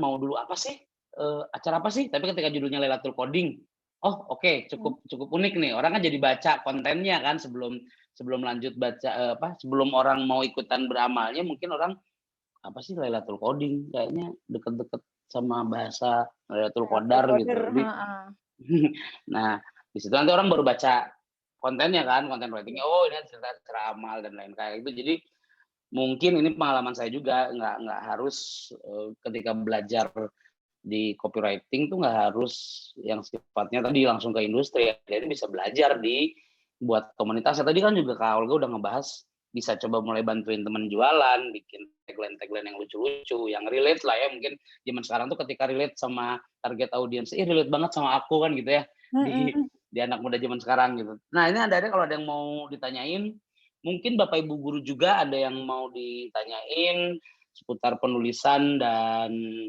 yang hubungannya dengan copywriting, dengan marketing dan lain sebagainya, boleh loh kita bahas di sini karena pengennya sih ini adik-adik ini terinspirasi bahwa lapangan pekerjaan di luar sana itu kan banyak gitu hal-hal baru yang keren-keren, yang kreatif-kreatif yang mungkin menjadi bisa menjadi alternatif buat adik-adik sekolah SMA ini untuk berkarya gitu. Jadi nggak harus berkarya itu nggak harus bikin sesuatu yang sifatnya keilmuan lalu bikin alat canggih atau apa. Ini pun udah berkarya loh bikin sesuatu yang lewat tulisan-tulisan. Kalau zaman dulu orang karya bikin novel, bikin apa, aku kayaknya belum Mhm. bisa deh. Nggak harus sih. Ini ada opportunity juga bikin-bikin kayak gitu. Nih boleh banget, silakan kalau ada yang mau nanya. Ini ada 50 peserta, tadi ada 50 sekian, mungkin ada yang eh, keluar karena koneksi atau lain sebagainya. Silakan, ada yang nanya tadi Kak Olga dari Ibu Leni. Keterampilan apa saja yang sifatnya mendasar dan harus dimiliki oleh seorang copywriter agar menarik dan fleksibel oleh konsumen? Ini udah dijawab belum ya? Tadi udah ada sih, cuma aku mau ngeringkas sedikit nih, keterampilan apa saja yang sifatnya mendasar untuk dimiliki seorang copywriting. Yang pertama itu adalah kemampuan melihat, maksudnya melihat itu adalah melihat secara keseluruhan. Ini yang tadi kemampuan itu, penting banget kalau copywriter itu dia mengamati sekitarnya. Ini tuh penting agar kita bisa menemukan celah yang orang lain tuh nggak kepikiran gitu loh. Kita nggak kepikiran, untuk menyelesaikan masalah A, nggak harus pakai B loh, tapi ternyata bisa pakai C gitu. Itu makanya kita harus punya kemampuan itu dulu, satu. Nah, kedua, kita harus punya pastinya kemampuan untuk, menulis. Kemampuan menulis setelah kita mengamati dan kita melihat sesuatu yang baru, bagaimana kita menuangkan itu ke dalam tulisan, itu yang harus dipelajari. Nah, ketiga yang nggak kalah lagi adalah kemampuan mendengarkan. Karena kita ini kan sebenarnya kok yang dihasilkan oleh seorang copywriter itu kan berdampak pada orang lain ya. Apakah nanti dia akan jadi tertarik untuk ikut komunitas kita, tertarik untuk ikut kampanye kita segala macam. Itu tuh copywriting itu tuh berdampak bagi orang lain dan kita harus mau ngedengerin. Kita harus mau ngedengerin pendapat mereka, saran dan kritik mereka itu. Jadi itu sih 3 kemampuan dasar. Dan itu bikin menarik dan fleksibel pastinya. Ngomong-ngomong aku mau cerita dikit boleh gak sih? Boleh. Aku baru nyadar tadi kalau aku baru ingat bahwa sebenarnya yang membuat aku jadi copywriter itu waktu aku SMP. Jadi waktu aku SMP itu ada ini, kalian ini anak-anak sekolahan sini pada masih suka bikin ini nggak sih nama-nama angkatan gitu? Nama-nama angkatan. Nah, waktu itu Nama-nama tuh kelas kali ya, ada juga ya. iya, nama kelas juga ada. Nah, terus tuh, aku kebetulan pas itu tuh lagi jadi panitia buku tahunan dan, itu kayaknya karya pertamaku deh sebagai copywriter. Jadi aku bikin nama angkatan di sekolah aku. Dan, itu padahal sistemnya voting dari waktu itu kelasnya sampai G. G itu hurufnya berapa sih? E, F, G, 7 kelas. Jadi dari 7 kelas itu ada nama yang aku tawarkan itu kepilih untuk jadi nama angkatan dan di situ aku ngerasa puas banget sih. Aku ngerasa puas banget ternyata ternyata ini ya, rasanya tulisan kita tuh dilihat oleh orang lain karena kita dilihat oleh orang lain. Dan baiknya lagi, guruku saat itu makin support aku. Jadi ketika kita ada ada ketika beliau bikin rekaman kenang-kenangan, video kenang-kenangan kelas gitulah. Dia spesial nge-SMS aku pas itu, "Olga, ini kira-kira video ini judulnya bagusnya apa ya?" Kayak gitu. Jadi mungkin ini buat guru-guru kan di sini juga banyak kan, itu coba deh, minta sama anak-anak kelasnya gitu, anak-anak di kelas buat bikin sesuatu yang, bentuknya tulisan, copywriting gitu-gitu. Itu ini banget, berdampak banget sih ke karir aku sekarang. Bayangin itu waktu aku SMP loh, tahun 2008, 2007. Dan ternyata kepercayaan diri itulah yang sekarang bikin aku ngasih kelas ini. Gitu ceritanya. Jadi dari sekolah juga sebenarnya bisa nge-encourage juga ya, adik-adiknya Mhm. biar bikin sesuatu apapun, eee, nggak tahu mungkin bisa bikin, eee, apa ya, misalnya ini ide liar aja di kain putih gitu kan untuk menyemangati yang mau ujian Iya, online betul nanti, betul. tulisannya kan bisa dikirim lewat kan sekarang pada sekolah dari rumah nih, Mhm pendidik PJJ, teksnya bisa dikumpulin di WA atau apa, nanti di-print bareng-bareng di, kain besar gitu kan buat nyemangatin mhm. walaupun belajarnya online dan lain sebagainya, ya tetapi tetap bareng-bareng kok, jarak Iya tidak memisahkan kita iya. untuk terus belajar bareng gitu, mungkin bisa. Jadi tulisan-tulisan lucu-lucu dari teman-teman untuk menyemangati teman-teman yang lainnya juga di masa pandemi Mhm. kayak gini. Ini lihat aja sih, misalnya hal-hal kayak gitu juga bisa dibuat sekalian latihan menulis, Iya. ada dari sekolah kali ya. Mhm. Nih ada lagi tuh Kak, dari Muhammad Hilman dari Kuanyar. Dalam penulisan copywriting yang baik, apa boleh mengkolaborasikan beberapa bahasa, misal bahasa Madura, bahasa Inggris dalam sebuah penulisan? Oke. Boleh apa enggak nyampur bahasa? Boleh, kalau target audiens kamu ngerti. Jadi kalau misalnya, kalau di sini kan ini ya, apa namanya, konteksnya campur bahasa Madura dan bahasa Inggris. Kalau misalnya memang ini diiklankan untuk ini, untuk apa namanya, Di daerah untuk Madura, ya daerah Madura, ya nggak apa-apa banget gitu. Tapi perlu ingat kalau misalnya kopi ini dibawa ke daerah lain, misalnya dibawa ke Jeneponto gitu misalnya, ya orang belum tentu ngerti gitu sih. Jadi nggak apa-apa kok sebenarnya. Yang penting ini ya, yang penting masih tetap nyambung gitu, nggak jadi nggak jadi overcross tuh apa ya? Nggak numpuk dan nggak bikin orang bingung. Jadi kalaupun misalnya mau pakai bahasa asing kayak bahasa Inggris, ambillah diksi-diksi yang udah umum gitu, yang orang tuh nggak perlu sampai nge-googling dulu itu artinya apa, gitu. Kayak tadi kan aku nulis copywriting itu penting, kayak gitu. Itu kan campuran, ya tapi orang udah ngerti copywriting itu konteksnya tuh apa, konteksnya adalah menulis gitu, menulis kopinya apa itu baru dijelasin di bawah. Tapi itu kan campuran dan orang masih masih paham lah, gitu. gitu. Ada lagi yang mau ditanyain boleh loh, atau mau langsung nanya juga nyalain mic-nya aja nggak apa-apa, boleh kok. Aku boleh tahu nggak sih ini, Kak Hilman, contohnya apa? Coba kalau misalnya bahasa Madura dicampur bahasa Inggris Coba untuk sebuah contohnya apa? penulisan. Kak Muhammad Hilman. Mhm, Di yang pantun ngomong gimana? nyalain mic boleh, mau di teks kalau malu juga boleh. Penasaran.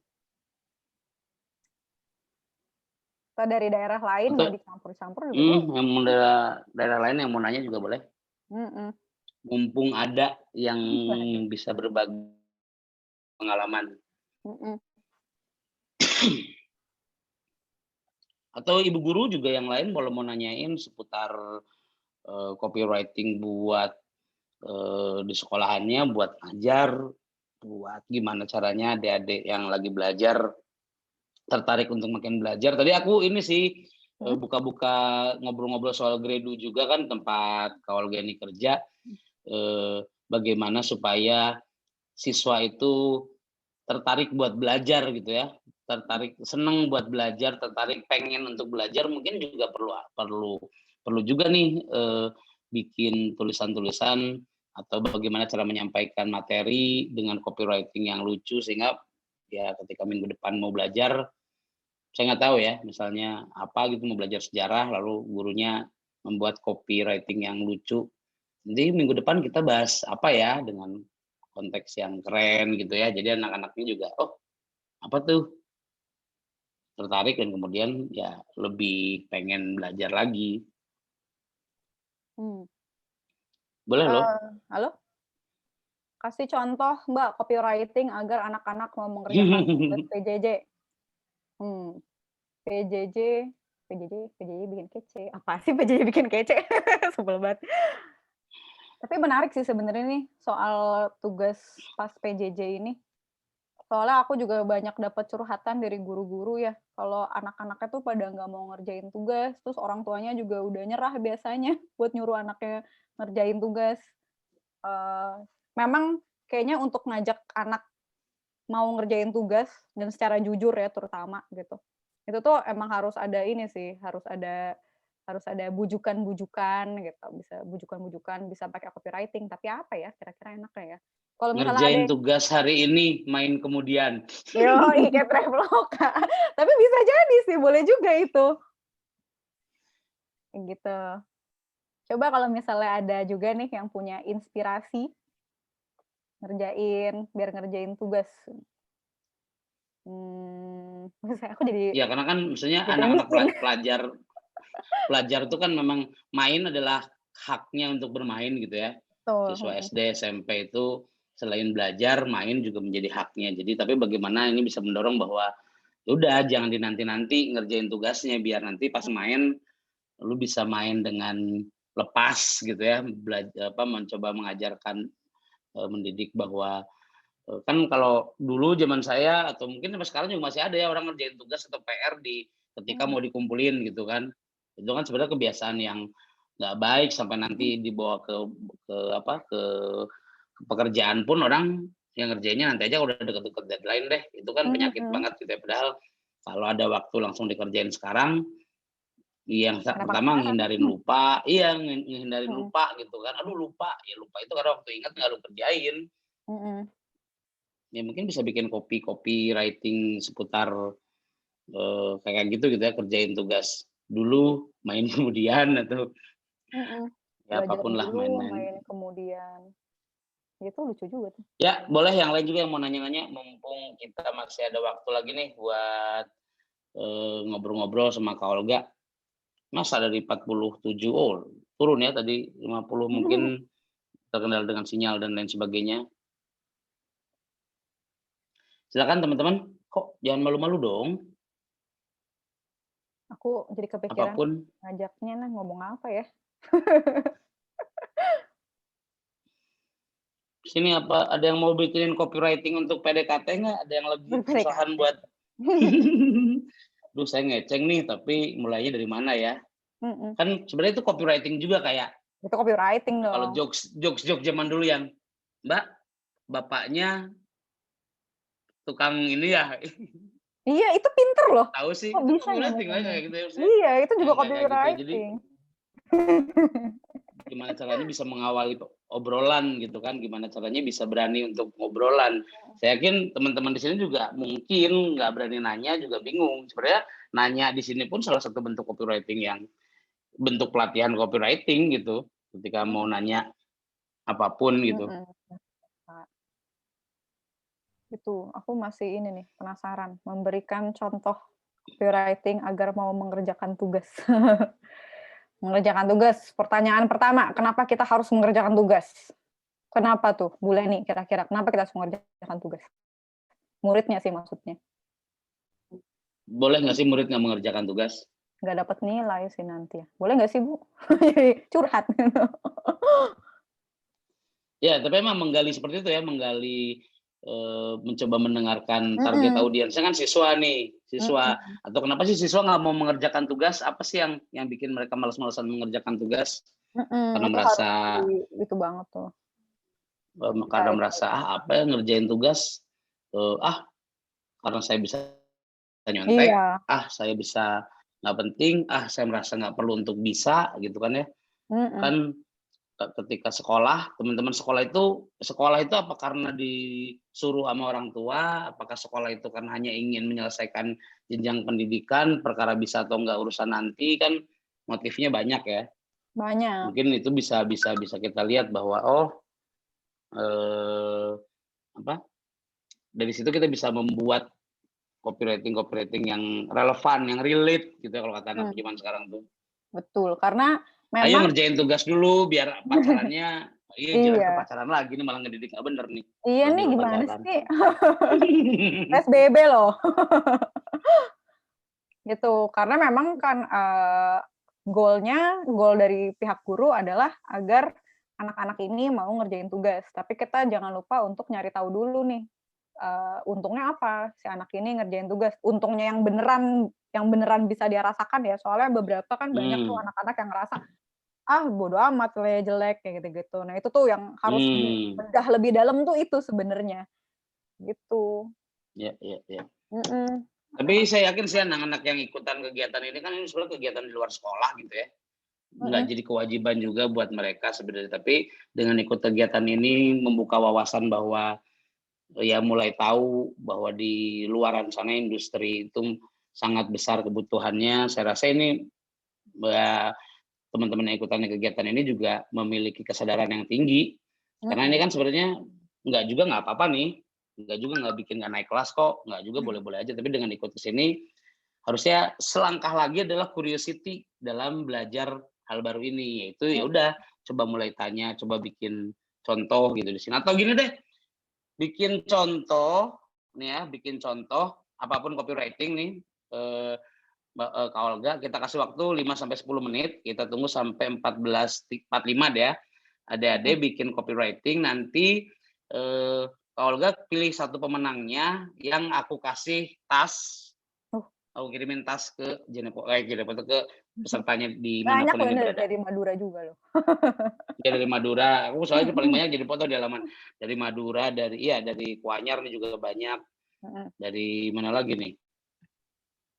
Jadi silakan kita tunggu sambil ngobrol-ngobrol nih ya. 14.45 coba diposting aja tesnya di sini. Nanti kalau Olga yang milih siapa yang dapat tas dari Alkademi. Oke, mungkin ditemain kali ya biar gampang. Bikin copywriting yang menjual diri kalian. Loh, jual diri.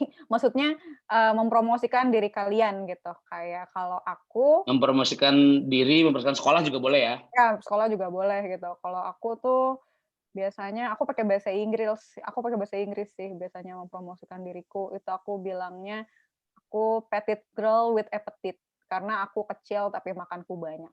Jadi aku pakainya itu. Gitu. Nah, kalau kalian bebas mau apa.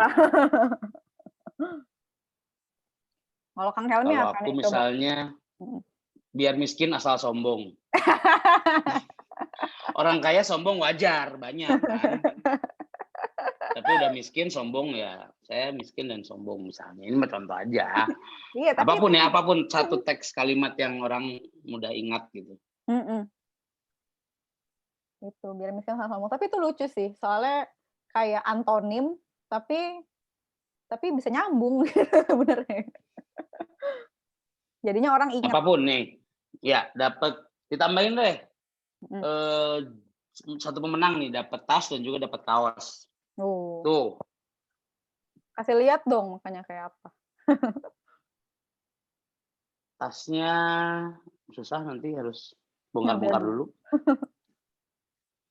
Pokoknya lucu lah tasnya pokoknya. Ini nggak ada nih yang mau nulis apapun, padahal kan nggak banyak yang ikutan, padahal bisa jadi walaupun ini karena nggak banyak ikutan langsung menang. Posting aja dulu ya. Berani gagal, berani sukses. Boleh. Ada lagi? Aku takut, Kak. Lah. Coba apa enggak Baru Jeneponto 9, masa nggak ada lagi yang lain? Masa yang langsung menang nih? Zulfaidah, sedikit bicara banyak bekerja. Ini gurunya.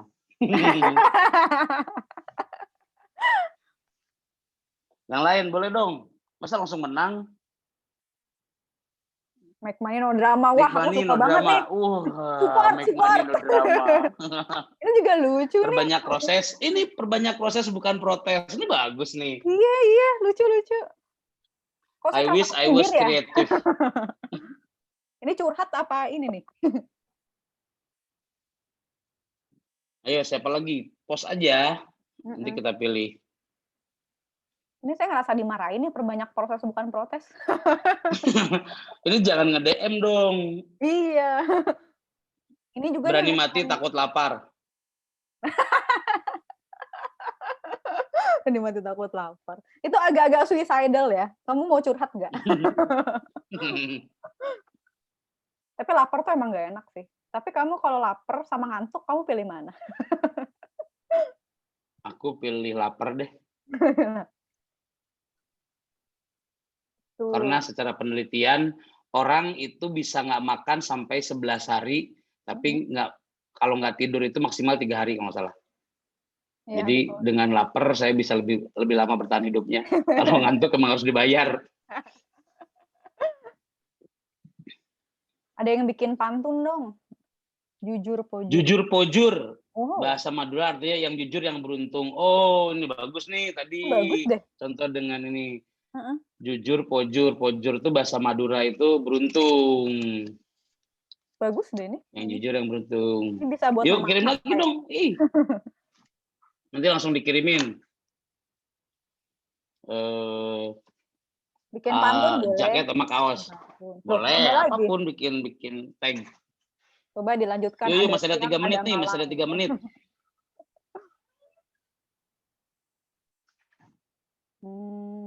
Aku jadi mikir juga. Ini lucu nih. Make money no drama, perbanyak proses bukan protes. Iya tuh, lucu deh. Ini jujur pojur nih rasanya pengen ini tahu nggak sih? Pengen ditulis di kertas gede terus ditempel di kaca jadi kata-kata motivasi tiap pagi. Ini bagus banget deh. Bagus nih, orang pasti nanya. Jujurnya kan orang ngeh ya, jujur Iya. gitu ya. Pojur apa? Pojurnya apa gitu. Bagus ini. Jujur yang lain juga dong, ayo. Pakai bahasa daerah masing-masing juga pengen banget. Ini ada yang private nih kirim ke aku. Bersyukur aja dulu, insecure-nya belakangan. Ini menarik. Posting dong di sini biar baca yang lainnya kan biar bisa menang. Iya, dikirimnya bersyukur dulu, insecure belakangan. Lucu. Iya, betul. Betul sih bersyukur dulu. Tapi ini emang bener kok sebenarnya. Iya. Nah, dari Inayah Aryana. Yang lain boleh loh. Ini langsung kita kirim kok hari ini. Kalau Kak Olga udah pilih, langsung kita kirim. Nanti di DM sama panitia buat minta alamatnya. Copywriting-nya bikin baper soalnya. Anak-anak zaman sekarang pintar ya. Yang bertahan sampai akhir adalah orang yang kuat. Yang bertahan sampai akhir mah main belakang. Bertahan sampai akhir. Tahan sampai akhir loh orang yang kuat. Berarti kamu nggak boleh keluar dulu ya sampai acara ini kelar gitu. Satu kualitas bukan 1000 kuantitas. Wah, ini bagus nih buat yang mulai merasa nggak punya teman. Karena bukan kuantitas. Jika kau tak sanggup menahan lelah karena belajar, kau harus sanggup menahan derita karena kebodohan. Wah, ini mah sakit. Ilmu tanpa adat bagaikan lautan tanpa air. Yang murah belum tentu berkualitas. Udah jelas ini mah yang murah belum tentu berkualitas. Emang iya. Ini lagi adu ini ya, kualitas kuantitas.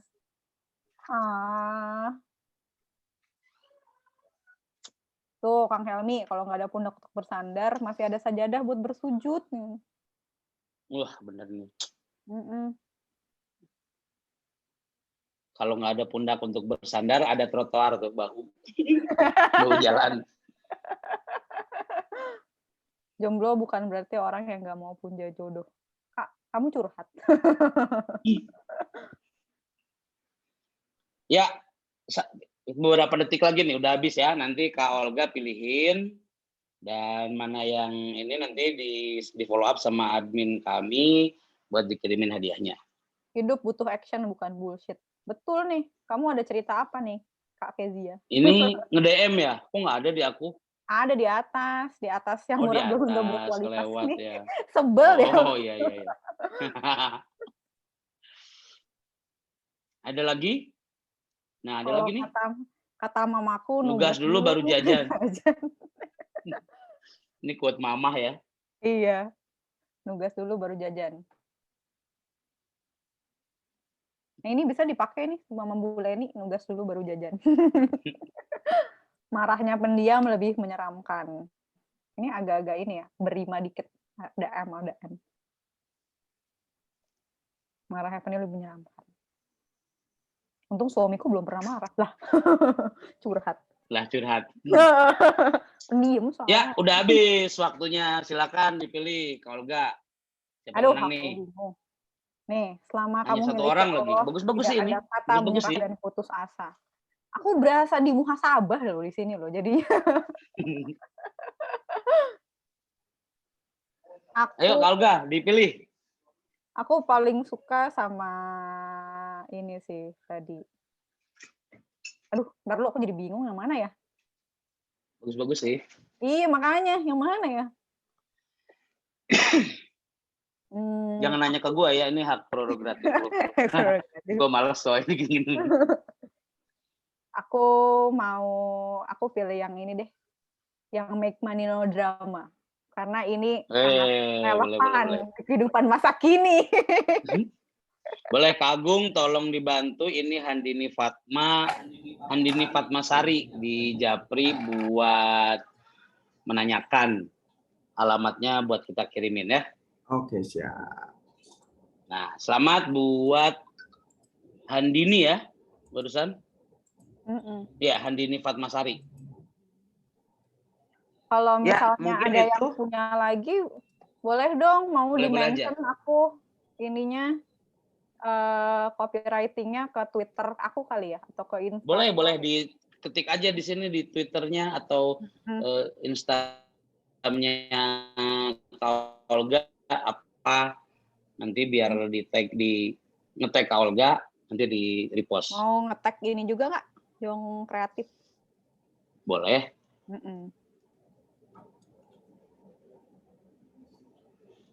Soalnya akun sosmednya Kak Olga apa?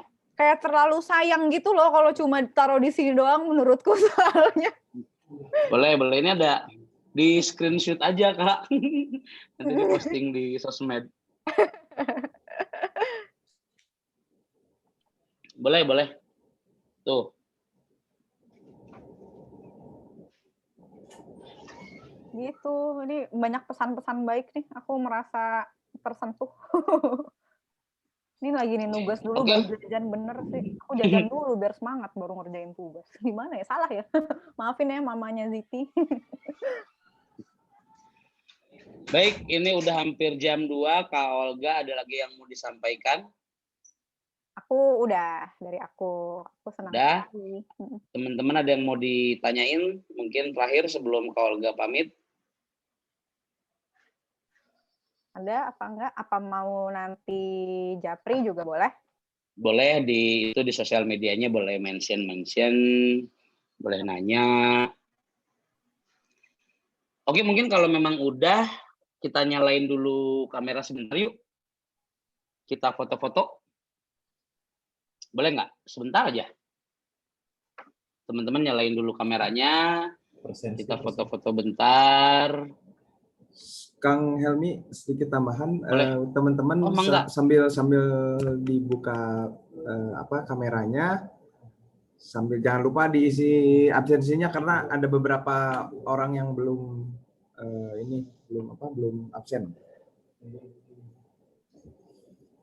Sambil dibuka ya kameranya ya, aku sambil dokumentasiin ya. Yuk. Kaosnya kayak gini tadi tulisan Jong Kreatif. Mana Jong Kreatif? Yuk. Nah, gitu dong. Senyum. Siap? 1, 2, 3. Terima kasih.